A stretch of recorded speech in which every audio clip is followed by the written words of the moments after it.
Falei que eu sou irrefutável. É irrefutável o fundamento que Edson Toshio apresentou. Uma forma, porque assim, quando João Batista ele estava em dúvida se Jesus era o Messias, e você pode então fazer isso, lá em Mateus capítulo 11, ele estava em dúvida. Ele falou assim, ó, mandou os discípulos lá, vê se realmente ele é o Messias, o Cristo, ou se vai ter que vir outro. Ele estava preso, Herodes prendeu ele.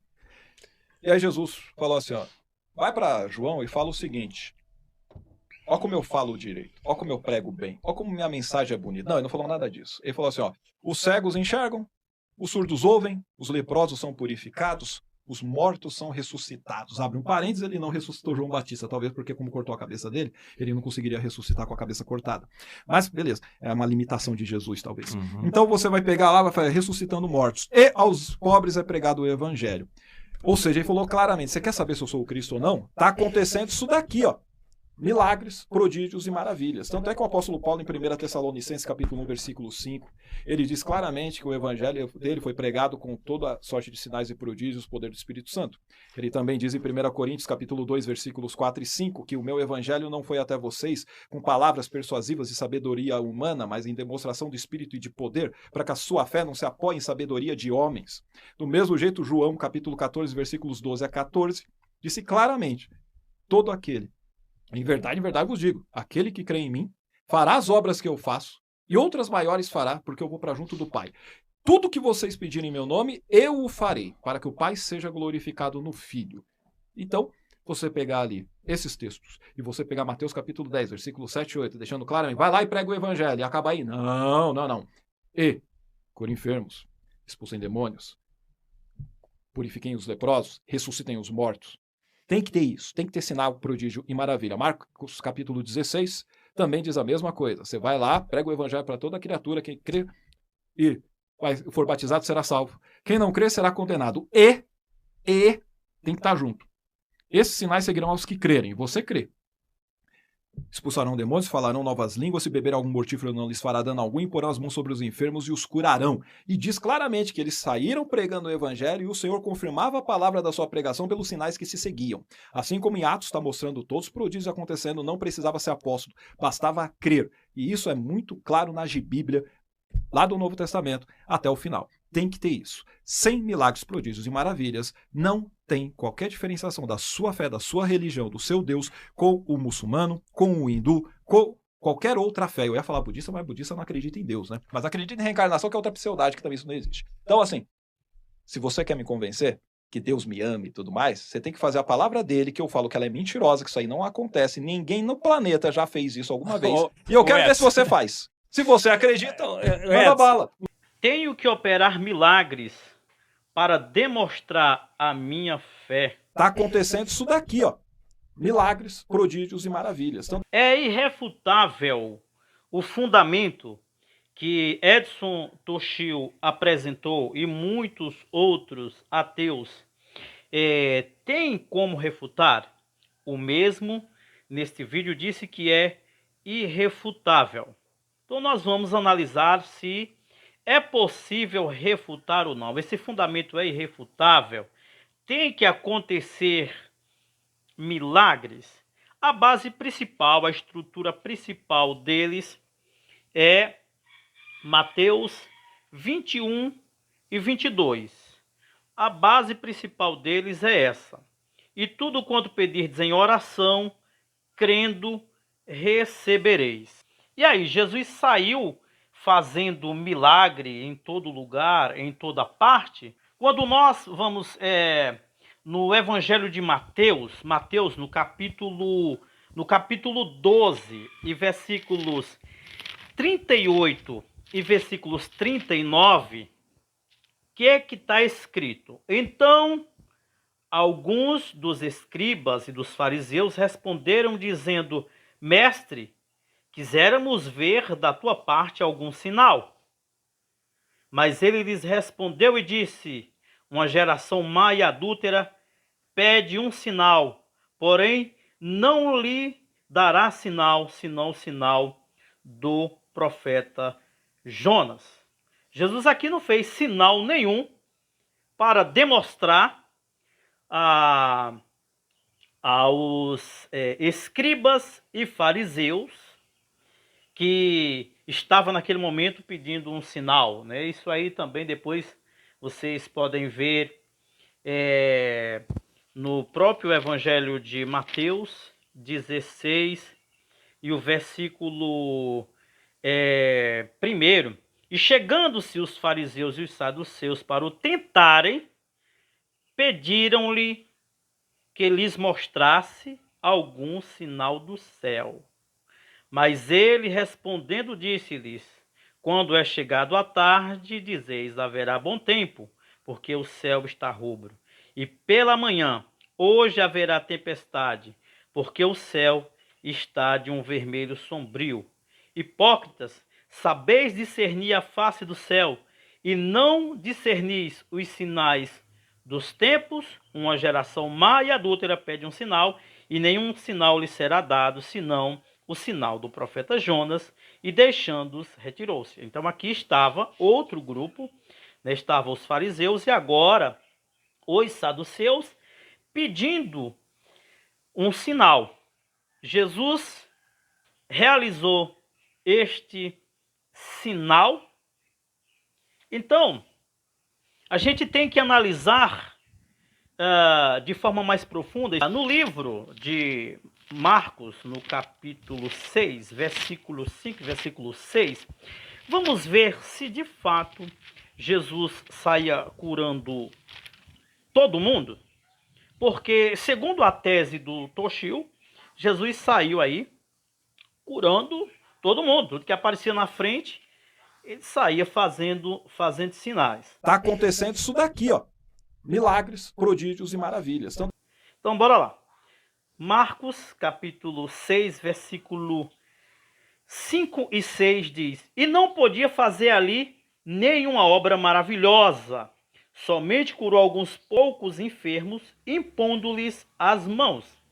E estava admirado da incredulidade deles, e percorreu as aldeias vizinhas, ensinando.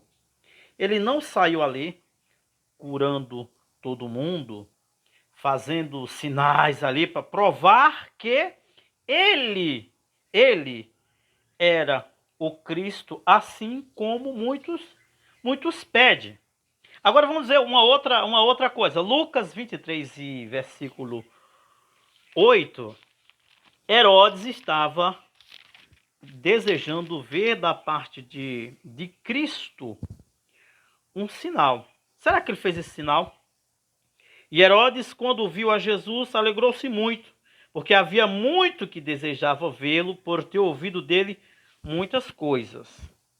E esperava que ele veria fazer algum sinal. E interrogavam-o com muitas palavras, mas ele nada lhe respondia. Nada.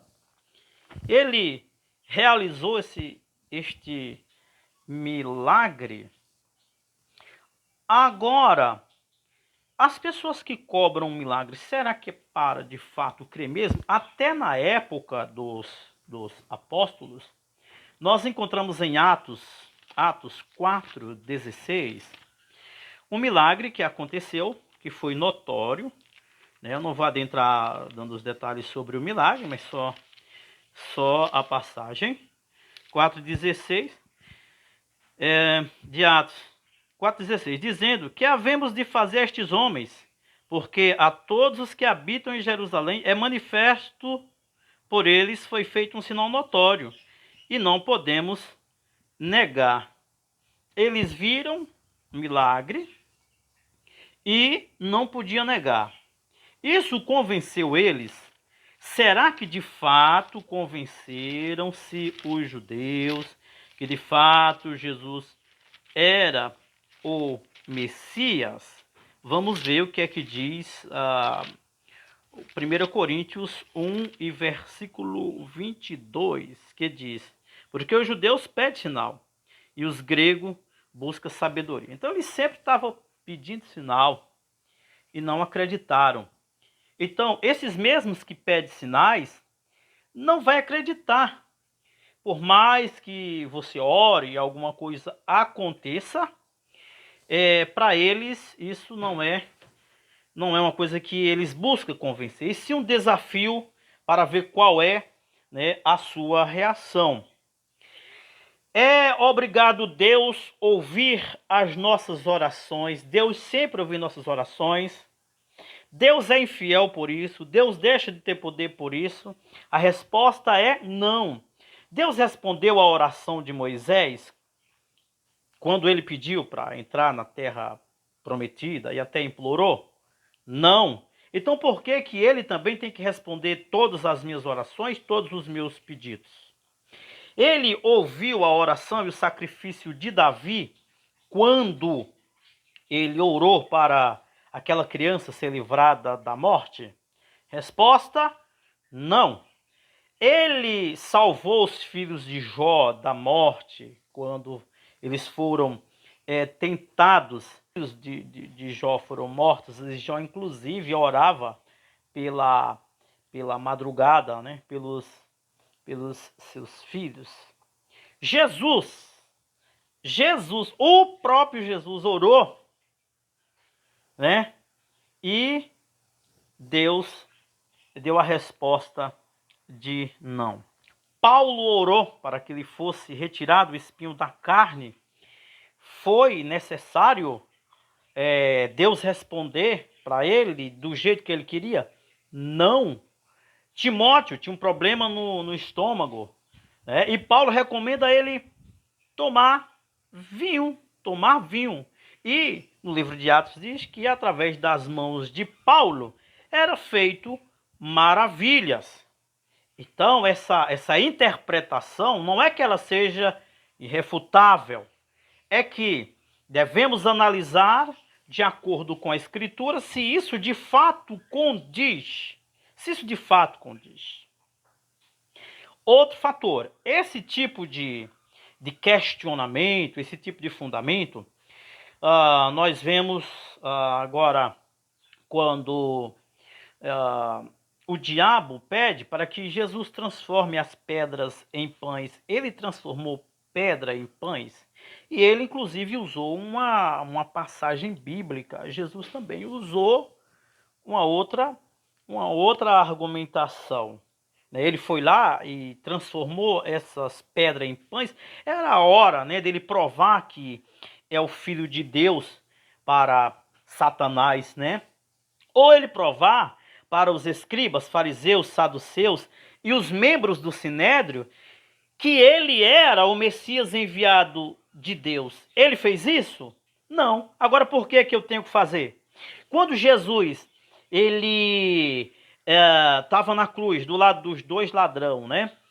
Um deles disse: se tu és o Messias, desce da cruz, salva a ti mesmo, depois vem e nos salva. Ele fez isso? Então isso não é um condicional. Outra, para as coisas acontecerem, existe uma condicional até mesmo dentro das passagens passadas. Tudo quanto pedirdes em meu nome, crendo, recebereis. Então, a fé ela tem que partir dos dois lados. Tanto de quem está pedindo, tanto de quem está ali orando por aquela pessoa.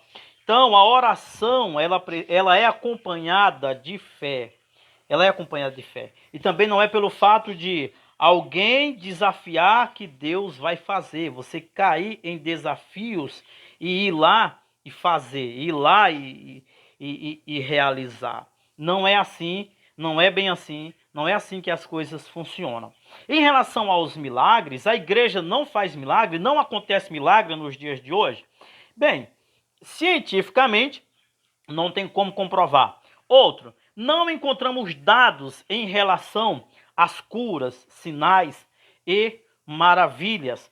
Nós encontramos depoimento de pessoas, relato de pessoas que receberam sim resposta de oração, receberam curas, né, receberam milagres, receberam bênçãos, mas é só de acordo com o relato delas, porque fica subentendido que Deus não ouve oração nenhuma, que não tem comprovação nenhuma, que as orações são respondidas, que não existe milagres, que não existe libertação.